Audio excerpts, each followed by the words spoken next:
Hello guys, my name is Slava, this is Russian Plus, and in this video I wanted to talk about a few countries that I've visited over the last couple years, and those are Azerbaijan, Georgia, Uzbekistan, and Kazakhstan. Now, what do all these countries have in common?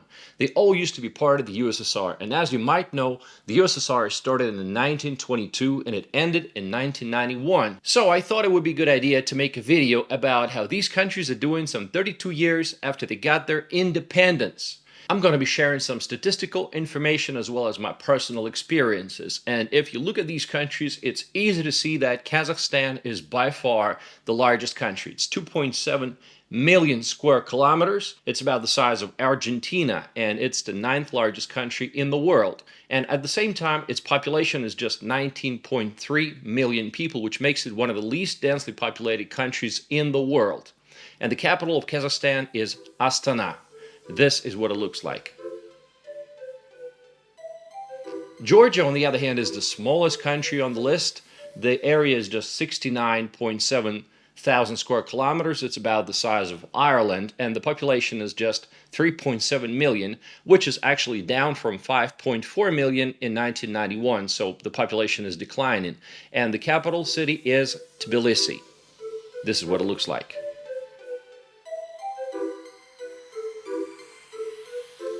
To make things worse, Georgia has two regions of the country that are currently under occupation, and those are Abkhazia and South Ossetia.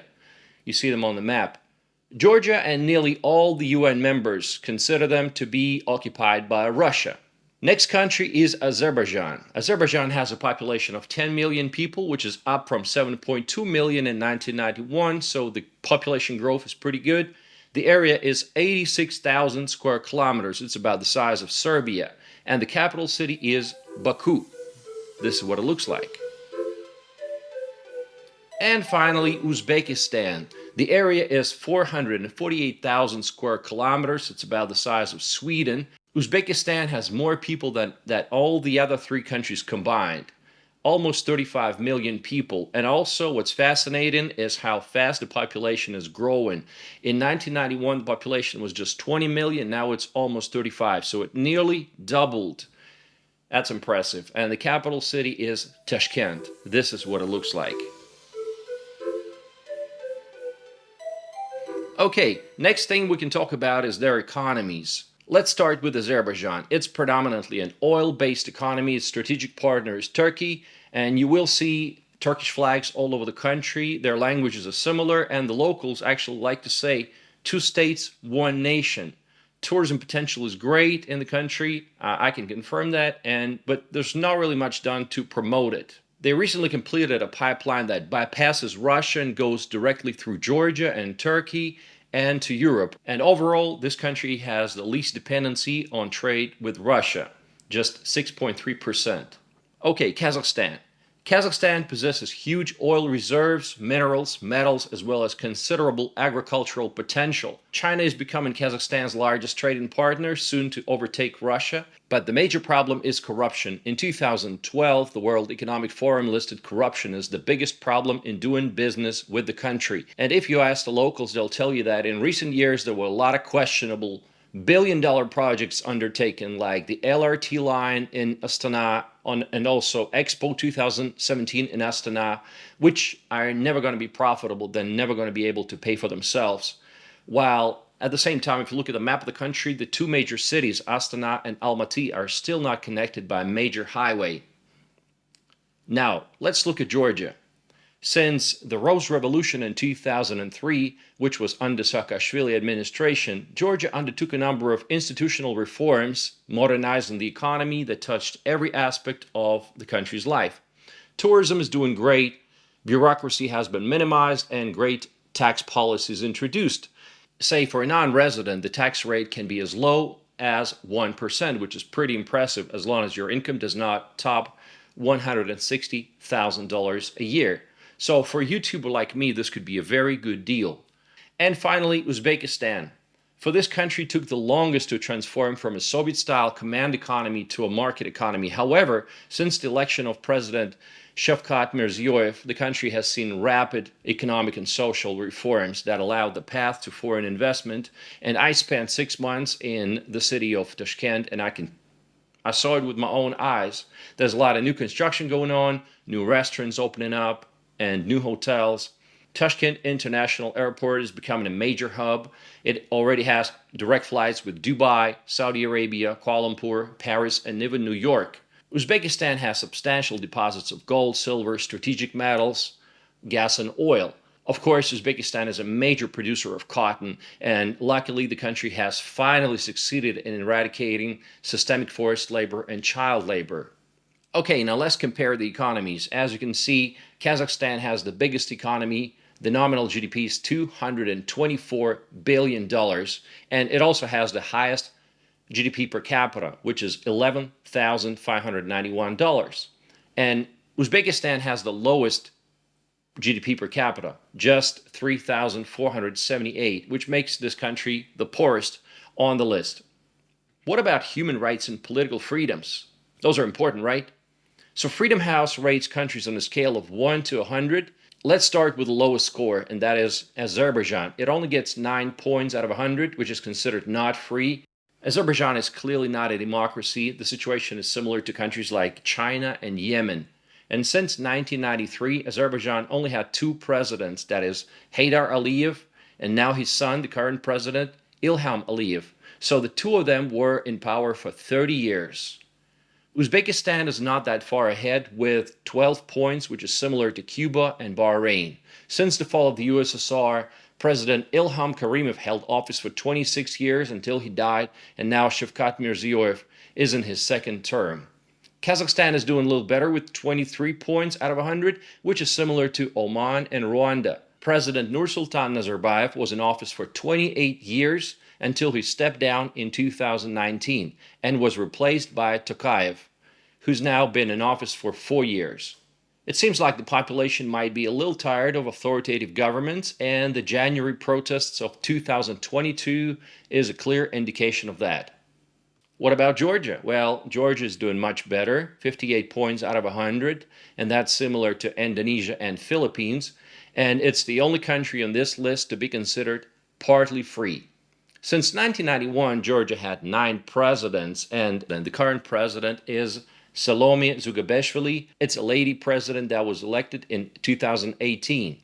I know I was praising Georgia's achievements in my videos a lot, and for a good reason, but what once was a beacon of democracy in South Caucasus is now backsliding into something that not a lot of Georgians are happy about. You can't but notice this dissonance between the public Georgian opinion and its foreign policy.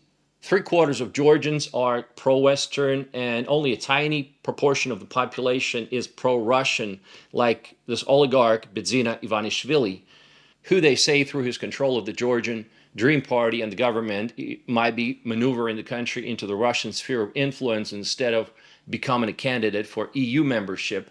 On the streets of Tbilisi, you will see a lot of graffiti just like this.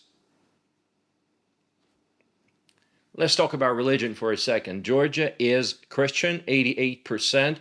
Kazakhstan is 69% Muslim and 17% Christian. Azerbaijan is 96% Muslim, but it's the most secular Muslim country in the world, so the role of Islam in politics and everyday life is really small. And Uzbekistan, in my opinion, is the most religious country on the list, 96% Muslim. And some regions of Uzbekistan, like Namangan and Fergana Valley in general, are very religious. It's funny, one Uzbek guy in a conversation told me, oh, you worry about democracy too much. Here, we'll just respect and obey and not question anybody who's in charge because they're God sent.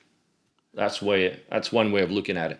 Okay, now let me share some of my personal experiences. First, I want to point out how friendly people are, especially the top 2 are rural areas of Azerbaijan and Uzbekistan.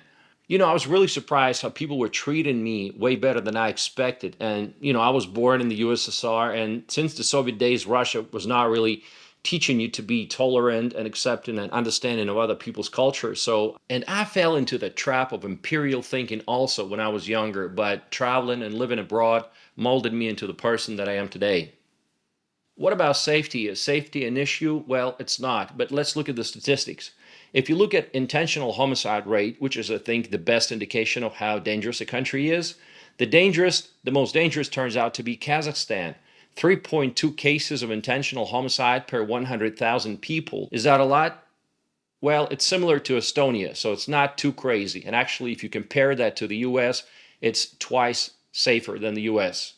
Azerbaijan has a rating of 2.3, which is even safer. Georgia is 1.9. And Uzbekistan, surprisingly, is the safest, 1.2 cases of intentional homicide per 100,000 people. That is similar to England and Wales and Slovakia, and 6 times safer than the US. Good job, Uzbekistan. What about the public opinion in these countries? Well, I've noticed that men and women over 50 or 60 tend to be very nostalgic about the USSR times, while the youths are clearly not. Kazakhstan youths consider the Soviet time as a time of occupation, and at the same time, I saw trucks with a picture of Stalin in Georgia, out of all places. So opinions differ, but in all these countries, you'll find museums of Soviet occupation and repressions. There's Museum of Victims of Political Repression in Tashkent. There are Gulag museums in Kazakhstan, and there is a Museum of Soviet Occupation in Tbilisi. What's the biggest challenge for these countries? It's nepotism and corruption. I had to give bribes on a few occasions to traffic cops in Azerbaijan and Uzbekistan. These countries run on who you know principles. So, you make friends with someone and they will always say, hey, I have a traffic cop in this city. I know a state official in that town. If you need my help, I'm going to help you. But at the same time, they expect the same kind of favor from you. So it's all about who you know. Also, I heard multiple stories of traffic cops in Kazakhstan demanding bribes from drivers. So it's a major problem there as well. Actually, I have a funny story to share. I was at one of the Kazakhstan's national parks and I wanted to fly my drone. So I asked the locals and they say, I got to go see that national park administration official. So I went to his office and I said, hey, can I fly my drone here? He said, sure, but you need to get a stamp. And for that, you need to drive to a nearby town, 2 hours one way, 2 hours back, to get that stupid stamp. And I said, can't we just do it over fax? And he said, well, not really. But he was kind of letting me know that things could be done faster. If only he got 0 tenge from me, let's just say that. And I flew my drone, no problem. And he was saying that, this park is so close to the Chinese border, so it's a matter of state security. But if I only got that stupid stamp, it would be safe all of a sudden. So it's funny. This was not my experience in Georgia, though. If you came across corruption in Georgia, let me know in the comments. Now, in case you're considering visiting some of these countries, which one do you start with? Well, all of them are worth visiting, but I would start with Georgia because it has so much to offer. It has the remote mountainous regions like Svaneti, remote mesmerizing landscapes and fantastic cuisine. Then there's the Black Sea coast and the city of Batumi. Then there's the wine region of Kakheti, and it's just breathtaking. Let's take a look. Over there, you can visit a number of wineries, and of course, the cosmopolitan city of Tbilisi has so much to offer, so you can't go wrong. What about Azerbaijan? It also has a lot of majestic mountains. It's because it's next door to Georgia, so it's basically the same mountains. And it has a lot of ski resorts, great, friendly people, delicious cuisine. The cities of Guba, Shiki, Ganja, and the city of Baku, of course, modern and historic at the same time. Some people say the central part of Baku looks like Paris, and it really does. This is where they also have F1 races. It's called Azerbaijan Grand Prix. The locals actually hate it. They told me because the city gets shut down for a couple of weeks. If you decide to visit Kazakhstan, you will see different landscapes, the mountains, the lakes, and the canyons, and the endless steppe with horses, of course, and camels. If you decide between the two major cities, Astana and Almaty, I would choose Almaty because Astana is more of a business city, while Almaty has so much to offer. It has fantastic mountain resorts and lots of lakes around it. Great landscapes.